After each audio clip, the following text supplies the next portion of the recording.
ভারতে কৃষকদের কাছ থেকে গোমূত্র সংগ্রহ উত্তরপ্রদেশের নতুন সরকারি প্রকল্প।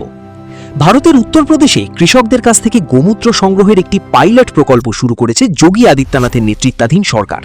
বুলন্দশহর জেলায় পরীক্ষামূলকভাবে চালু হওয়া এই উদ্যোগকে ঘিরে ইতোমধ্যেই তৈরি হয়েছে রাজনৈতিক বিতর্ক। সরকারের দাবি, প্রকল্পটির মূল উদ্দেশ্য শুধু গোমূত্র সংগ্রহ নয়, এর মাধ্যমে কৃষকদের অতিরিক্ত আয়ের সুযোগ তৈরি করা, গ্রামীণ নারীদের কর্মসংস্থান দেওয়া এবং দুধ দেওয়া বন্ধ করে দেওয়া গরুর রক্ষণাবেক্ষণে সহায়তা করা। প্রকল্পের আওতায় সংগ্রহ করা গোমূত্র কৃষিকাজে কাঁচামাল হিসেবে ব্যবহারের পরিকল্পনা রয়েছে। বিশেষ করে রাসায়নিক কৃষি উপকরণের বিকল্প হিসেবে ভবিষ্যতে এটি ব্যবহার করা যায় কিনা সেটিও পরীক্ষা করা হচ্ছে।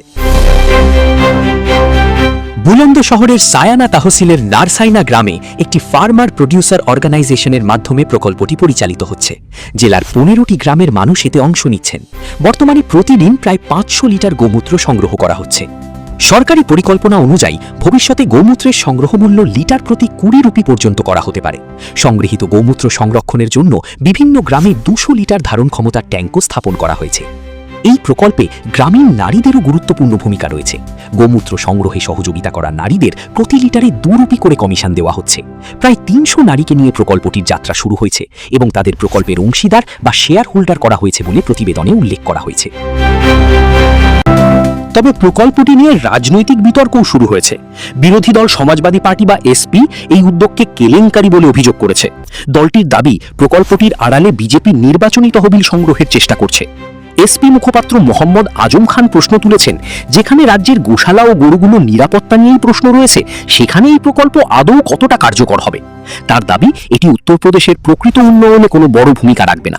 অন্যদিকে এসপির অভিযোগ সরাসরি প্রত্যাখ্যান করেছে বিজেপি। বিজেপি মুখপাত্র হিরো বাজপাইয়ের দাবি, বিরোধী দল প্রতিটি উন্নয়নমূলক প্রকল্পের মধ্যেই ত্রুটি খুঁজে বের করার চেষ্টা করছে।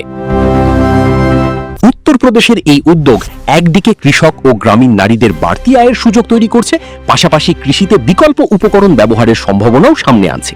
তবে একই সঙ্গে প্রকল্পটির অর্থনৈতিক কার্যকারিতা এবং এর পেছনে কোনো রাজনৈতিক উদ্দেশ্য রয়েছে কিনা তা নিয়েও প্রশ্ন উঠেছে। এখন দেখার বিষয়, পাইলট প্রকল্পটি বাস্তবে কতটা সফল হয় এবং সংগ্রহিত গোমূত্র কৃষিকাজে কতটা কার্যকরভাবে ব্যবহার করা সম্ভব হয়। পরীক্ষামূলক পর্যায়ের ফলাফল ইতিবাচক হলে উত্তরপ্রদেশের আরও এলাকায়, এমনকি পুরো রাজ্য জুড়ে এই উদ্যোগ সম্প্রসারণের পরিকল্পনা রয়েছে সরকারের। আপনার কি মনে হয়, এই প্রকল্প কৃষকদের জন্য সত্যিই লাভজনক হবে, নাকি এর পেছনে রয়েছে অন্য কোনো উদ্দেশ্য? আপনার মতামত কমেন্টে জানিয়ে দিন।